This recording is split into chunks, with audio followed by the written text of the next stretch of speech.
Bismillahirrahmanirrahim. Assalamualaikum warahmatullahi wabarakatuh. Dan salam sejahtera untuk kita semua pada siang hari ini. Semoga teman-teman semua dalam keadaan sehat dan senantiasa selalu dalam lindungan Tuhan Yang Maha Esa. Baiklah teman-teman, pada kesempatan ini saya akan menjelaskan materi tentang hak dan kewajiban seorang pelajar atau seorang mahasiswa. Sebelumnya, marilah kita berdoa menurut agama dan keyakinan kita masing-masing. Berdoa dimulai.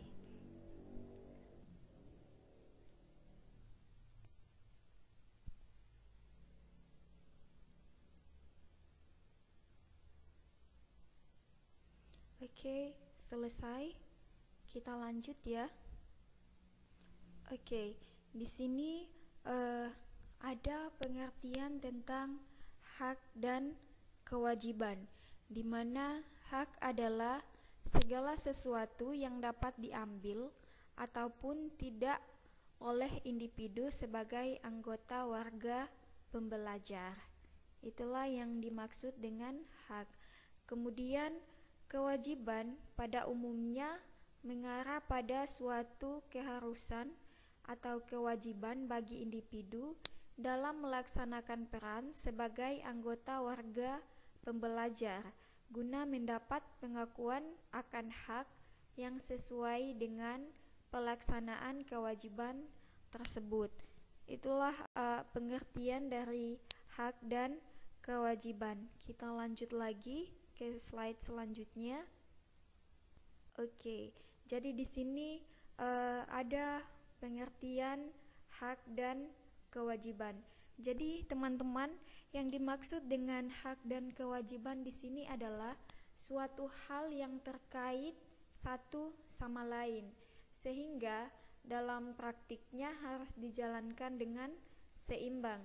Jika hak dan kewajiban tidak berjalan secara seimbang, maka akan terjadi suatu ketimpangan dalam pelaksanaan kehidupan individu. Kewajiban dipenuhi terlebih dahulu, baru kemudian menuntut hak kita.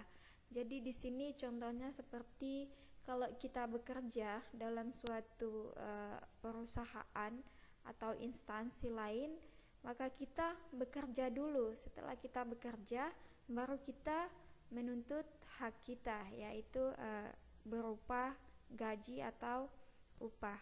Oke, next ya teman-teman. Oke, jadi di sini adalah hak mahasiswa. Jadi akan saya jelaskan beberapa poin mengenai hak teman-teman sebagai mahasiswa. Oke, hak yang pertama itu adalah hak menggunakan fasilitas pembelajaran sesuai dengan prosedur dan ketentuan yang berlaku. Kemudian hak yang kedua adalah mendapatkan penghargaan berupa piagam penghargaan atas prestasi yang dicapai. Jadi di sini kalau teman-teman mencapai prestasi, maka teman-teman mempunyai hak mendapatkan penghargaan dari pihak lembaga atau kampus. Oke, lanjut pada hak yang ketiga, mendapatkan porsi pengembangan sesuai potensi yang dimiliki. Hak yang keempat, memperoleh bimbingan dan konsultasi secara optimal dalam mengatasi berbagai masalah yang dihadapinya.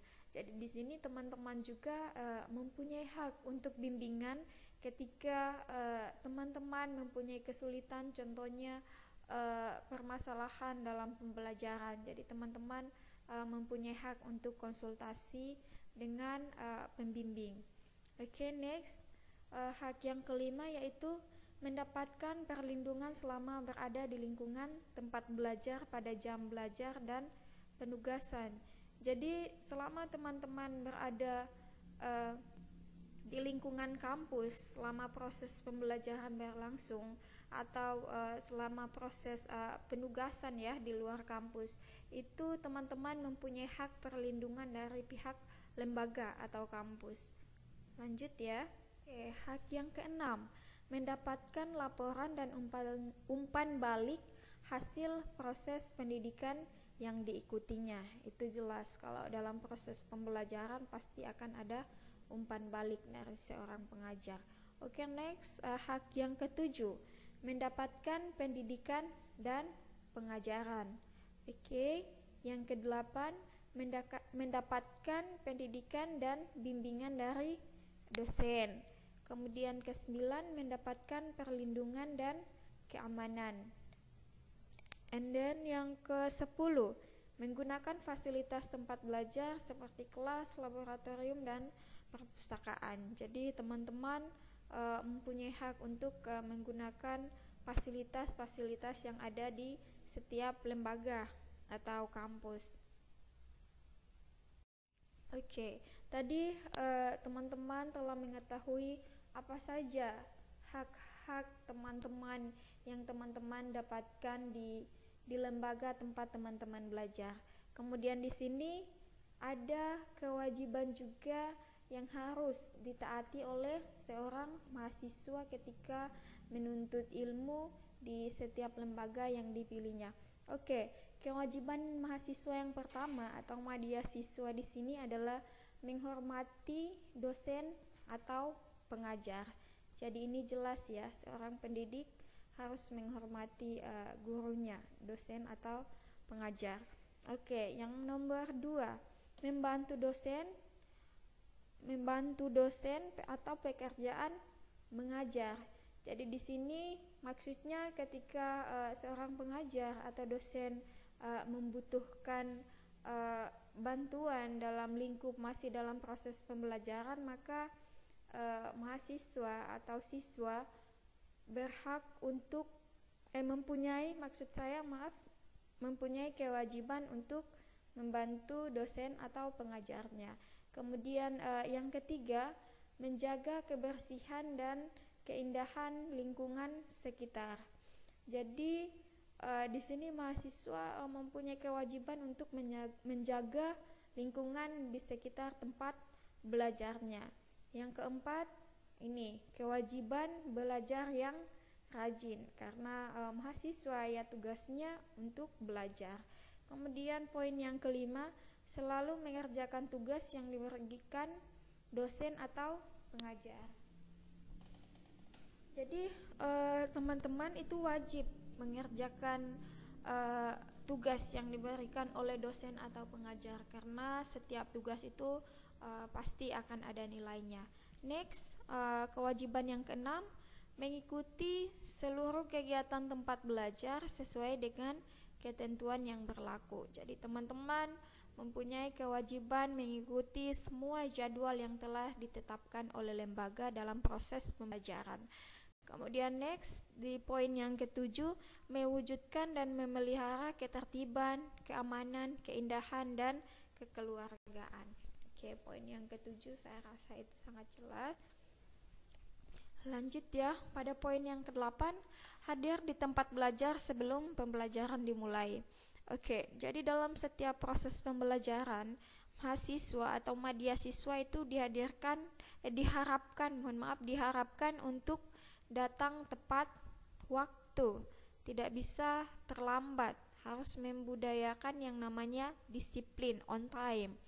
Oke, next, poin yang ke-9, memberi keterangan izin sakit berhalangan yang sah dari orang tua, wali, dokter, polisi pada saat tidak masuk mengikuti pembelajaran. Jadi teman-teman, kalau ketika teman-teman belum berkesempatan hadir di kampus atau lembaga pendidikan lainnya, itu teman-teman diharapkan untuk meminta izin, entah izin sakit, pokoknya harus ada keterangan tidak hadir, dengan artian harus juga ada pemberitahuan kayak dari orang tua atau dari dokter atau wali. Oke, next, yang poin ke-10, mahasiswa wajib memelihara seluruh fasilitas yang ada di lingkungan tempat belajar. Jadi di sini tidak diperkenankan bagi teman-teman yang merusak fasilitas belajar. Oke, next, yang ke-11, menyiapkan, menggunakan, dan memelihara seluruh peralatan dan perlengkapan belajar mengajar. Oke.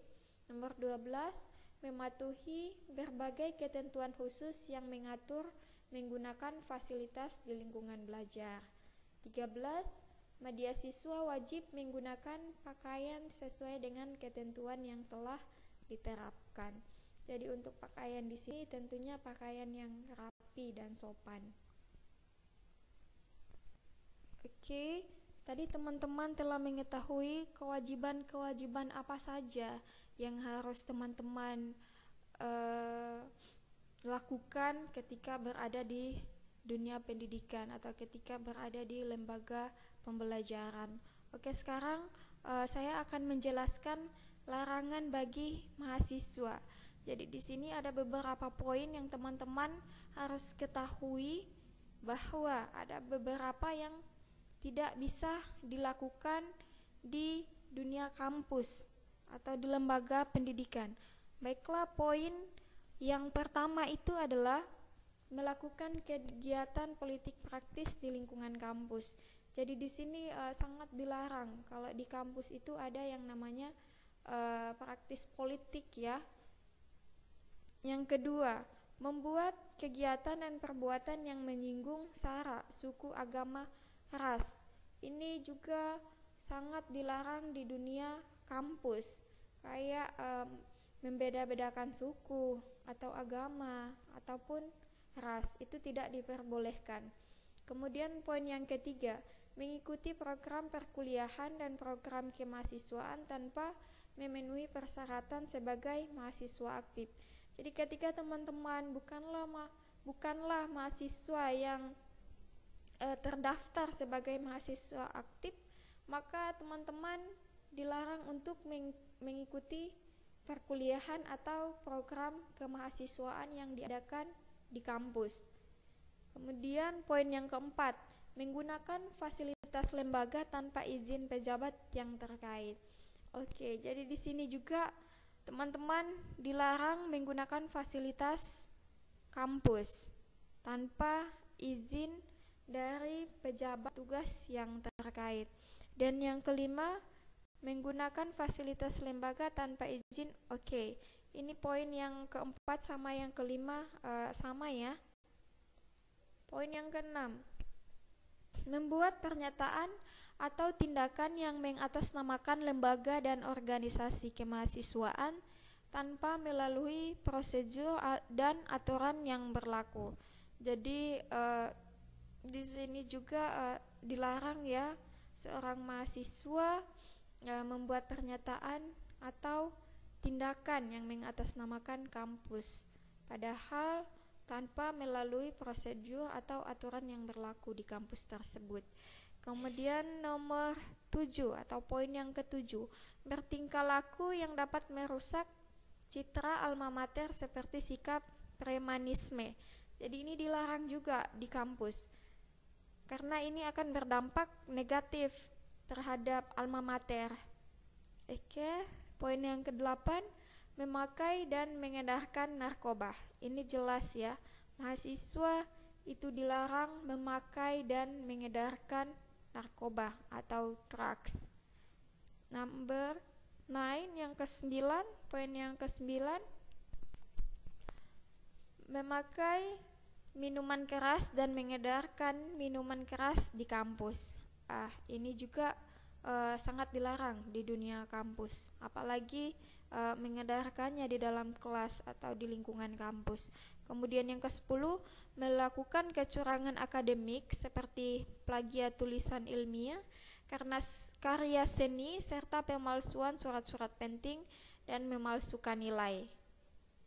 Ini juga dilarang dilakukan oleh mahasiswa di kampus. Plagiat tulisan ilmiah itu adalah mengcopy paste. Contohnya kayak teman-teman dikasih tugas, kemudian tugasnya itu teman-teman hanya copy paste di internet punya orang lain, terus tinggal diganti namanya pakai nama teman-teman, padahal itu bukan teman-teman yang buat. Itu yang disebut dengan plagiat tulisan. Oke, tadi sudah dijelaskan larangan-larangan apa saja yang dilarang di dunia kampus. Kemudian di sini sanksi. Oke. Jadi sanksi di sini apabila mahasiswa melanggar ketentuan-ketentuan tersebut di atas akan dikenai sanksi akademik dan sanksi non-akademik sesuai dengan peraturan yang berlaku. Jadi kalau bagian sanksi itu tergantung dari peraturan dan kebijakan dari pihak lembaga pendidikan atau kampus memberikan sanksi yang seperti apa ketika terdapat mahasiswa atau mahasiswa yang melanggar peraturan atau kewajiban. Oke, lanjut teman-teman. Oke, di sini setelah teman-teman mendapatkan penjelasan tentang hak dan kewajiban seorang pelajar atau hak dan kewajiban seorang mahasiswa, maka di sini tugas teman-teman ada 7 nomor. Yang pertama itu jelaskan pengertian hak menurut Anda. Jadi menurut teman-teman apa sih itu hak? Jadi silakan dijabarkan. Kemudian nomor 2, jelaskan pengertian kewajiban menurut Anda. Jadi menurut teman-teman kewajiban itu apa sih? Kayak begitu. Jadi tulislah sesuai pemahaman teman-teman kewajiban itu seperti apa. Kemudian kalau nomor 3, jelaskan pengertian hak dan kewajiban menurut Anda. Jadi kalau yang nomor 1 itu hanya hak, nomor 2 itu hanya kewajiban. Jadi yang nomor 3 ini harus telah dijelaskan apa pengertian dari hak dan kewajiban menurut teman-teman. Pokoknya ditulis sesuai dengan pemahaman teman-teman, ide dari teman-teman juga. Oke, next nomor 4. Nomor 4, sebutkan 10 kewajiban mahasiswa di dunia pendidikan. Jadi silakan teman-teman sebutkan kewajiban-kewajiban apa saja yang harus dilakukan oleh mahasiswa di dunia pendidikan atau di kampus. Kemudian nomor 5, sebutkan hak mahasiswa di dunia pendidikan. Jadi di sini juga tolong disebutkan 10 hak mahasiswa di dunia pendidikan menurut teman-teman. Tadi juga telah dijelaskan ya, apa-apa saja kewajiban mahasiswa, apa-apa saja hak mahasiswa di dunia pendidikan. Oke, nomor 6, sebutkan 10 larangan mahasiswa di dunia pendidikan. Oke, tadi juga telah dijelaskan larangan-larangan apa saja yang tidak boleh dilakukan oleh mahasiswa di dunia pendidikan atau di kampus. Oke, nomor 7, nomor 7 tuh sanksi apa yang seharusnya didapatkan oleh mahasiswa ketika melanggar peraturan kampus? Jelaskan. Jadi di sini yang nomor 7, menurut teman-teman sanksi apa yang bagus buat mahasiswa yang melanggar peraturan kampus?